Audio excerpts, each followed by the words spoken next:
रात के ठीक 12 बजे, जब दुनिया गहरी नींद में डूबी थी, जंगल के उस सुनसान रास्ते पर एक अजीब सा सन्नाटा पसरा हुआ था। हवा चल तो रही थी, लेकिन उसकी सरसराहट में भी कोई आवाज नहीं थी, जैसे किसी ने प्रकृति की हर ध्वनि को रोक दिया हो। दूर कहीं टॉर्च की हल्की सी रोशनी अंधेरे को चीरने की कोशिश कर रही थी, और उसके साथ चल रहा था एक अनजाना डर, जो हर कदम के साथ और गहरा होता जा रहा था। ऐसा लग रहा था मानो ये रास्ता कहीं नहीं जाता, बल्कि किसी अनदेखी भयावह सच्चाई की ओर खींच रहा है। कही अनकही बातें, हिंदी हॉरर स्टोरी। यार, ये जंगल इतना चुप क्यों है? मीरा ने धीमी आवाज में पूछा। अंकित हंसते हुए बोला, अरे तू हर चीज में डर ढूंढ लेती है, चल न, बस थोड़ी दूर और। लेकिन सच ये था कि वो खुद भी डर रहा था। जंगल में कोई आवाज नहीं थी, न झींगुर, न हवा की सरसराहट, कुछ भी नहीं। सिर्फ उनके कदमों की आवाज और टॉर्च की हल्की किरण। अचानक टक टक टक, जैसे कोई लकड़ी पर धीरे धीरे चल रहा हो। रोहन रुक गया। तुम लोगों ने सुना? सबने सिर हिलाया। सीमा ने कांपते हुए कहा, शायद कोई जानवर होगा। लेकिन अंकित के चेहरे पर अब हंसी नहीं थी। अचानक अंकित की टॉर्च बंद हो गई। अरे ये क्या? रोहन ने अपनी टॉर्च उस तरफ घुमाई, और तभी पेड़ों के बीच एक लंबी काली परछाई खड़ी थी। वो इंसान जैसी थी, लेकिन बहुत लंबी, और उसका सिर झुका हुआ था। कौन है वहाँ? अंकित चिल्लाया। कोई जवाब नहीं आया। टॉर्च की रोशनी हिली, और वो परछाई गायब हो गई। हम वापस चलते हैं, मीरा ने तुरंत कहा। इस बार किसी ने उसका मजाक नहीं उड़ाया। चारों ने मुड़कर वापस जाने का फैसला किया, लेकिन कुछ ही कदम बाद उन्हें एहसास हुआ, रास्ता गायब हो चुका था। जहाँ से वो आए थे, वहाँ अब सिर्फ घना जंगल था। ये कैसे हो सकता है? रोहन बुदबुदाया। सीमा रोने लगी। हम खो गए हैं।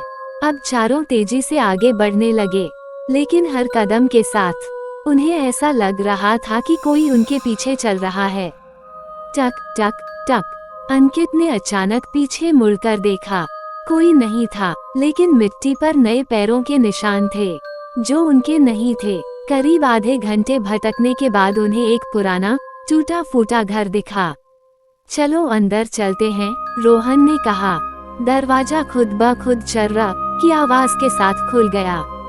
अंदर घुप अंधेरा था। टॉर्च की रोशनी दीवारों पर घूमी, और वहाँ कुछ अजीब निशान थे, जैसे किसी ने नाखूनों से खरोंचा हो। मीरा ने धीरे से कहा, ये जगह ठीक नहीं है। लेकिन बाहर जाने की हिम्मत भी किसी में नहीं थी। सीमा ने अचानक चीख मारी। ये देखो, दीवार पर ताज़ा खून जैसा लाल तरल बह रहा था। ये अभी अभी, अंकित ने कहा। और तभी ऊपर से किसी के चलने की आवाज आई। ठक ठक ठक। घर में कोई था। रोहन ने हिम्मत दिखाते हुए कहा, चलो देखते हैं। चारों धीरे धीरे सीढ़ियां चढ़ने लगे। हर कदम के साथ आवाज तेज होती जा रही थी। ऊपर पहुंचकर उन्होंने देखा, एक दरवाजा थोड़ा खुला था।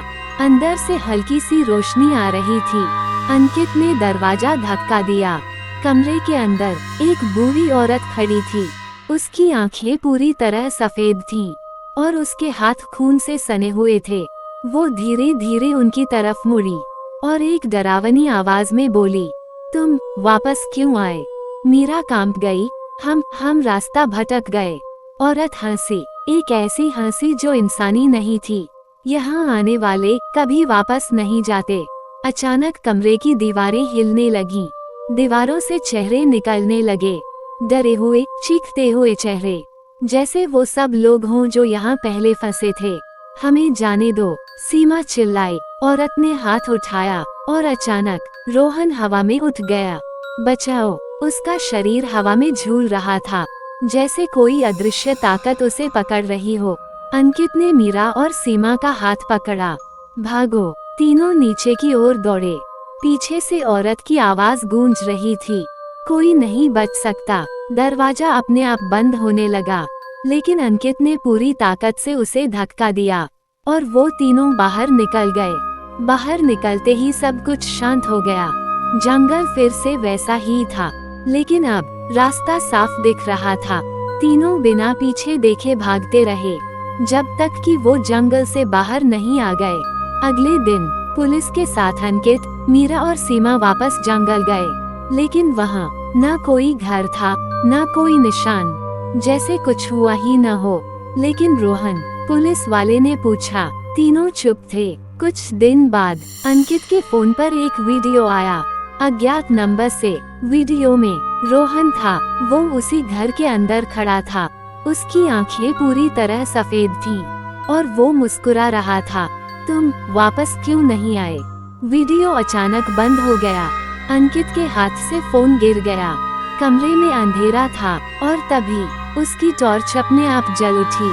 रोशनी दीवार पर पड़ी और वहाँ 4 परछाइयाँ थीं, जबकि कमरे में वो अकेला था। अगर कभी आप किसी जंगल में जाएं और आपको सन्नाटा असामान्य लगे, तो याद रखना, हर अंधेरा खाली नहीं होता।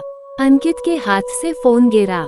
उसकी सांसें तेज हो गईं और दिल इतनी जोर से धड़क रहा था जैसे सीने से बाहर निकल आएगा।